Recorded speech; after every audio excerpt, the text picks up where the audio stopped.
Bom, pessoal, nesse bloco nós vamos analisar os princípios de interpretação constitucional, uma matéria que é extremamente cobrada em provas.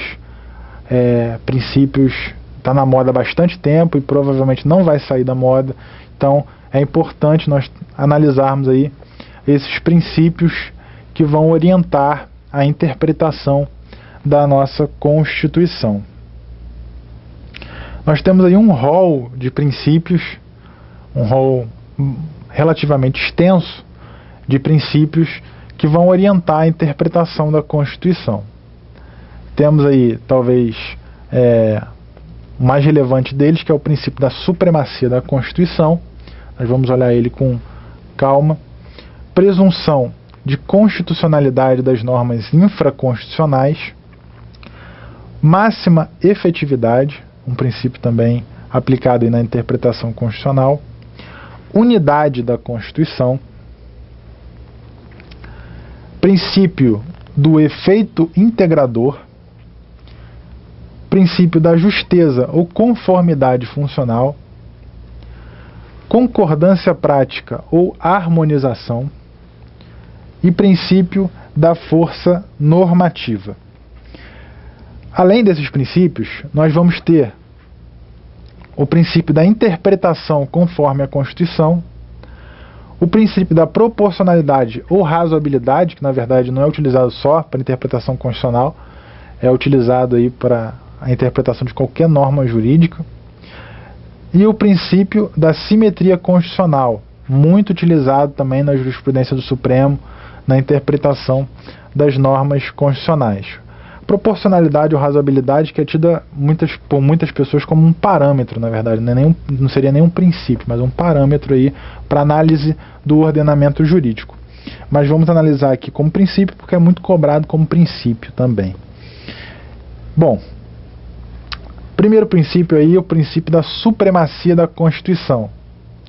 Eu trouxe aqui um conceito do Augusto Zimmermann, que diz o seguinte: o princípio da supremacia da Constituição postula que a lei fundamental do Estado se encontra na parte mais elevada do ordenamento jurídico, de modo que nenhuma norma pode contrariar suas disposições normativas, sob pena de nulidade da norma inconstitucional. Então, esse princípio ele vai orientar toda a interpretação da Constituição. Pelo princípio da supremacia da Constituição, a Constituição ela é o ápice do ordenamento jurídico. Ela é a lei fundamental do Estado. Ela não pode ser contrariada por nenhuma outra norma. Então, temos aí na Constituição a base de todo o ordenamento jurídico do nosso Estado. Caso venha alguma norma a contrariar, a ferir o texto constitucional, a consequência dessa lesão ao texto constitucional é a nulidade da norma. Essa norma vai ser considerada inconstitucional, sendo acometida aí de nulidade. Quando formos analisar o controle de constitucionalidade, nós vamos ver que toda a ideia de controle de constitucionalidade ela decorre desse princípio. Sem o princípio da supremacia da Constituição, não há como falar em controle de constitucionalidade. Então, temos aí um princípio extremamente relevante, que é o princípio da supremacia da Constituição, a base de toda interpretação da Constituição, do confronto entre normas infraconstitucionais e texto constitucional, e a base também aí de toda a ideia de controle de constitucionalidade. Princípio da presunção de constitucionalidade das normas infraconstitucionais. Bom, a Constituição ela é a norma suprema do nosso Estado. Porém, as normas infraconstitucionais, elas, quando da sua edição, elas presumem-se constitucionais. Não há uma declaração de inconstitucionalidade sem um reconhecimento da inconstitucionalidade, sem que haja uma declaração judicial sobre isso, sobre essa questão.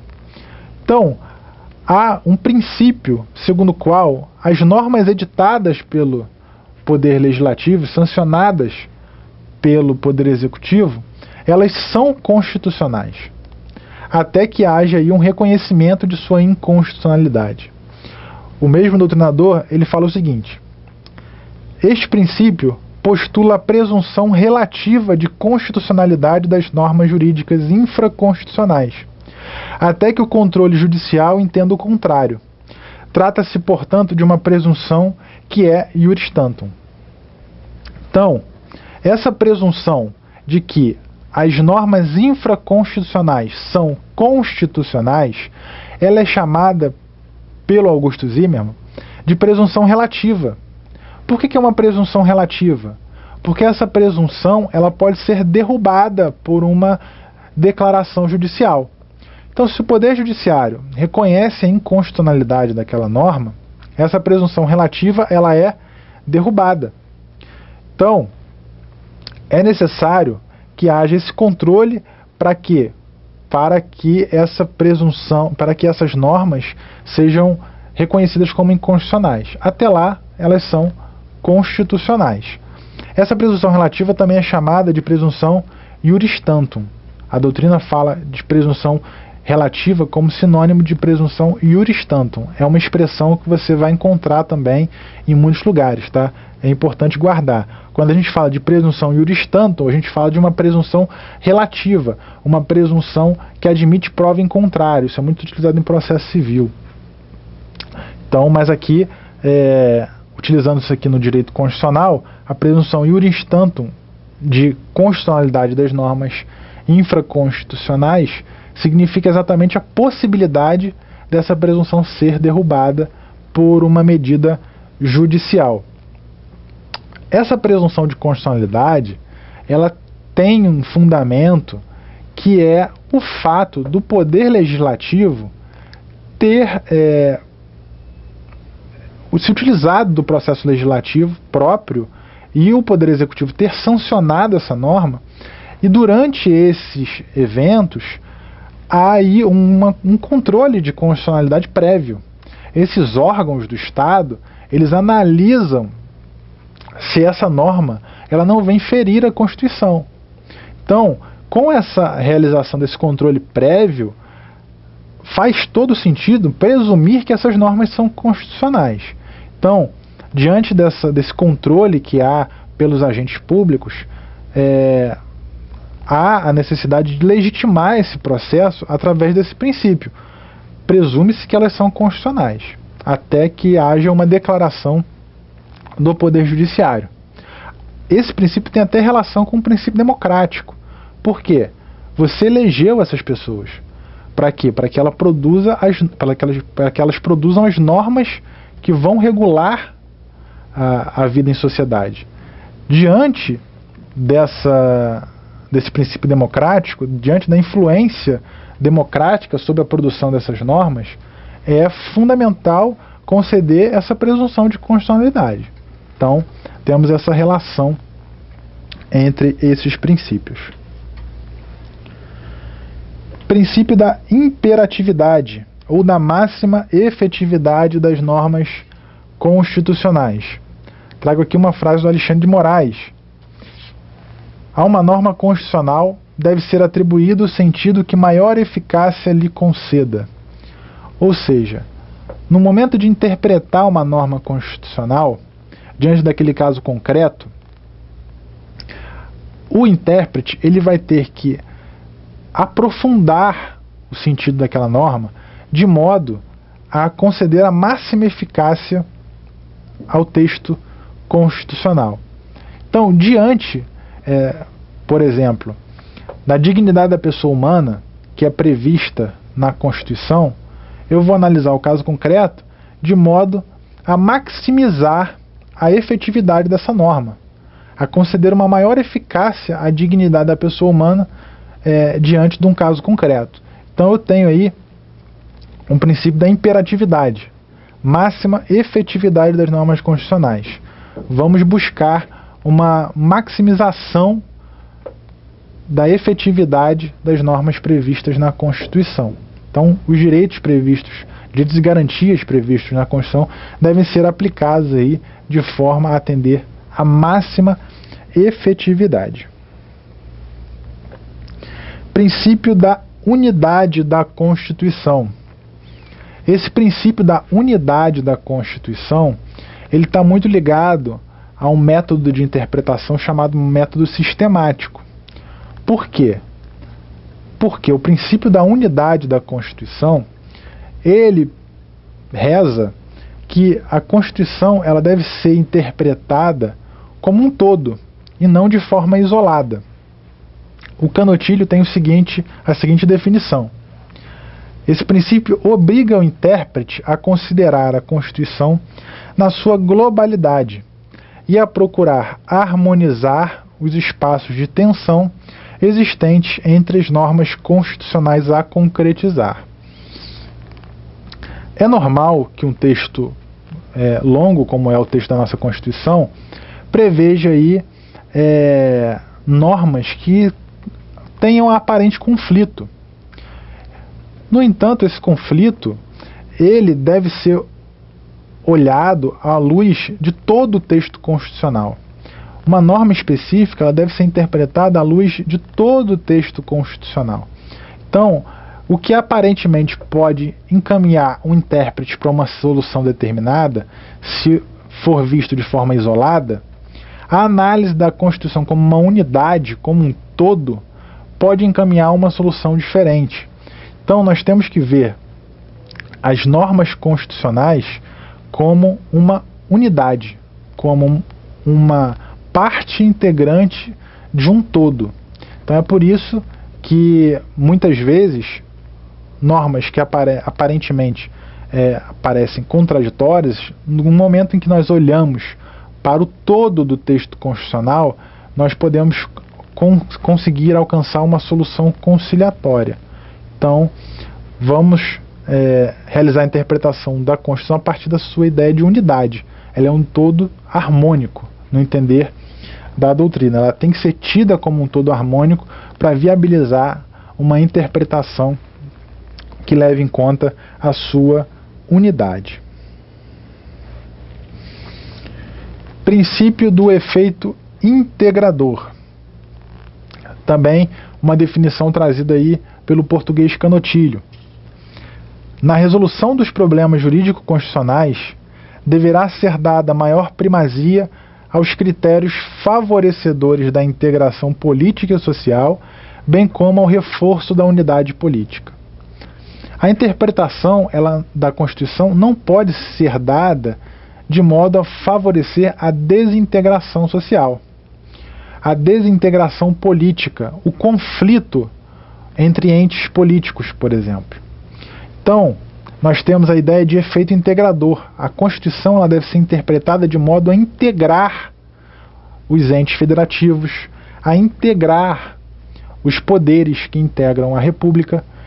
Então, nós não vamos poder conferir uma interpretação à Constituição que gere um tensionamento entre esses entes, entre esses órgãos. É necessário que na interpretação constitucional favoreça-se a integração política e social, como diz o constitucionalista português. A Constituição ela tem que ser um elemento de integração e não de desagregação. É fundamental, então, no momento de ser interpretada a Constituição, ser interpretada através desse princípio do efeito integrador. A Constituição ela tem que ter um efeito integrador e não desagregador. Bom, então, mais um princípio aí relevante na interpretação constitucional. Pedro Lenza traz uma definição aí para o princípio da justeza ou conformidade funcional. O que é esse princípio? Para o Pedro Lenza, o intérprete máximo da Constituição, no caso brasileiro o STF, ao concretizar a norma constitucional, será responsável por estabelecer a força normativa da Constituição, não podendo alterar a repartição de funções constitucionais estabelecidas pelo Constituinte originário. Então, o que é o princípio da justeza ou conformidade funcional? Nós vimos que existe o princípio da máxima efetividade das normas constitucionais. A Constituição ela tem que ser aplicada de modo a garantir a sua maior efetividade possível. No entanto, esses princípios eles têm que ser interpretados de maneira conjunta, têm que ser utilizados na interpretação constitucional de maneira conjunta. No momento em que vai se estabelecer a força normativa da Constituição, o intérprete ele tem que respeitar a conformidade funcional, ele tem que respeitar a justeza estabelecida pela Constituição em relação às funções exercidas pelos poderes. Então, o Supremo Tribunal Federal, no momento que interpreta a Constituição, ele tem que entender a sua função constitucional. Ele não pode extrapolar a sua função. Então, não é possível, por exemplo, se uma norma infraconstitucional, ela é constitucional, ela não pode ser invalidada, tá, pelo Supremo Tribunal Federal com base, por exemplo, no princípio da máxima efetividade, se aquela norma é evidentemente constitucional. O Supremo ele não pode realizar uma opção discricionária que venha a superar a opção legislativa. Então, por exemplo, o legislador, juntamente com o Poder Executivo, ele faz opções políticas. Ele pode realizar a opção em como concretizar um direito constitucionalmente previsto. E essa opção de como concretizar um direito constitucionalmente previsto, ela não pode ser revogada, ela não pode ser superada por uma interpretação do Supremo Tribunal Federal.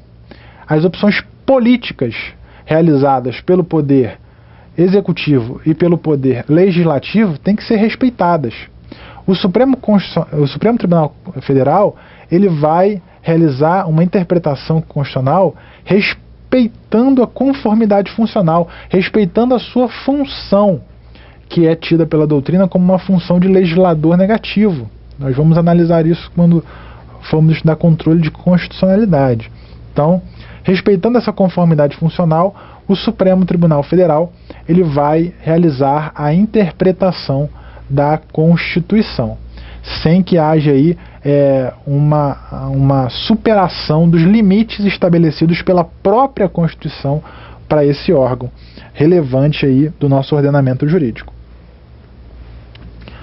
Outro princípio da concordância prática ou harmonização. Por esse princípio, segundo o Alexandre de Moraes, exige-se a coordenação e combinação de bens jurídicos em conflito de forma a evitar o sacrifício total de uns em relação aos outros.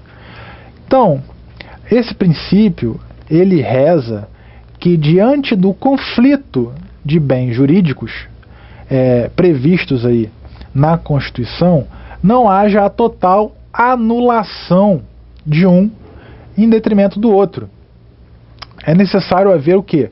Uma interpretação que harmonize esses bens jurídicos. É uma interpretação que viabilize uma concordância prática, uma concordância diante do caso concreto. Então nós temos aí direitos que são previstos na Constituição que a princípio poderiam ser conflitantes. Temos, por exemplo, o direito à intimidade e a liberdade de imprensa. Como é que eu articulo a concordância prática diante dessas previsões constitucionais? Somente o caso concreto vai permitir uma análise que viabilize aí uma harmonização dessas previsões. Então, eu não vou suprimir a liberdade de imprensa para garantir a intimidade. A nossa presidência da República, por exemplo, não pode alegar um direito à intimidade que inviabilize uma cobertura da imprensa em relação à sua rotina. É um caso concreto a ser analisado. Uma coisa totalmente diferente é uma pessoa que não ocupa um cargo público ter a sua rotina constantemente vigiada pela imprensa. Por quê? Porque esse caso concreto tem elementos diferenciadores. Então, diante de um caso concreto, nós vamos realizar o quê? A concordância prática, a harmonização desses princípios constitucionais, dessas normas previstas na Constituição. Então, pela concordância prática, pela ideia de harmonização, é necessário que não haja supressão total de um bem juridicamente protegido em detrimento de outro. Tá? Vai ser analisado de modo a ambas as normas terem a maior eficácia possível diante daquele caso concreto. Princípio da força normativa. Esse princípio da força normativa, ele é um princípio que foi previsto por Conrad Hess, tá? E no Brasil o Gilmar Mendes ele aborda bastante essa ideia de força normativa. Diz o seguinte o ministro Gilmar Mendes: a Constituição, ensina Hess, transforma-se em força ativa se existir a disposição de orientar a própria conduta segundo a ordem nela estabelecida. O que esse princípio da força normativa ele traz para a gente? Ele, na verdade, ele exige que a realidade social ela possa ser influenciada pelo texto constitucional. Então a Constituição ela não é apenas produto da nossa sociedade, ela não é apenas um produto advindo do nosso corpo social. A Constituição ela tem uma força normativa que influencia a sociedade. Através da força normativa, a gente fala de uma força ativa. A Constituição ela orienta a conduta da nossa sociedade, ela orienta a conduta dos agentes públicos. Então, ela não é um simples texto que reproduz a realidade social, mas ela é um texto que também influencia essa realidade, conformando a realidade aos seus princípios e pressupostos, influenciando aí toda a sociedade.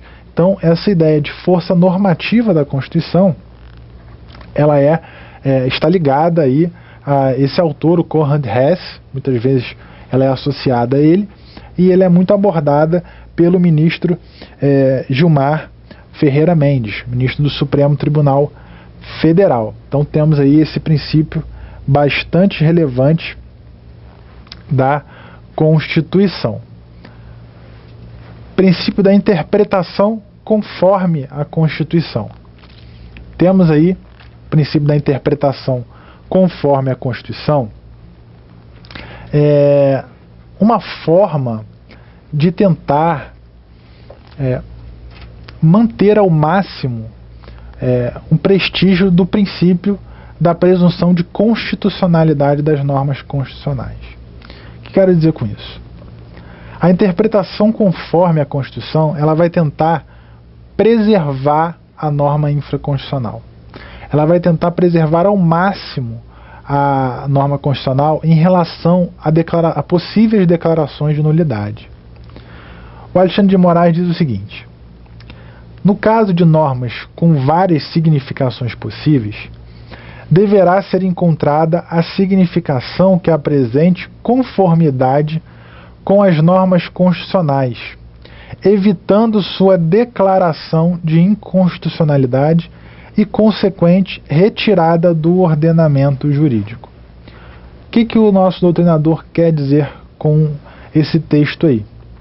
Se eu tenho uma norma com várias significações possíveis, eu tenho um texto que eu posso extrair uma pluralidade de significados dele. Se eu tenho esse caso concreto diante de mim, eu vou extrair daquele texto a significação que se encontra em conformidade com a Constituição. Eu não preciso declarar ele inconstitucional, eu não preciso retirar ele do ordenamento jurídico, declarando a sua nulidade, se é possível implementar uma interpretação conforme a Constituição. Ele tem uma pluralidade de significados.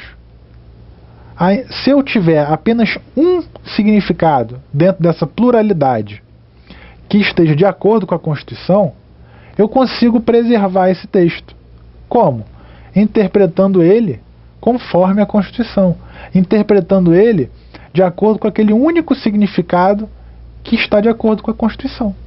Então é viável aí preservar o texto normativo diante de uma situação em que há várias significações possíveis.